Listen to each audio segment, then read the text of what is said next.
هل لاحظت أن بعض النوافذ لا تغلق بإحكام كامل؟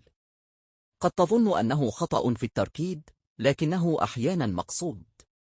في بعض الأنظمة الحديثة يتم ترك فتحة صغيرة للتهوية المستمرة، وهذا يساعد على تجديد الهواء ومنع تكون الرطوبة داخل الغرف، لأن إغلاق المنزل بشكل محكم جدا قد يؤدي إلى تكاثف البخار وظهور العفن مع الوقت.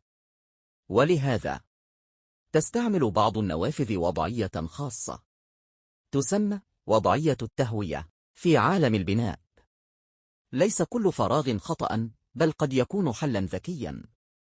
تابعني لتتعرف على أسرار البناء التي لا ينتبه لها كثير من الناس.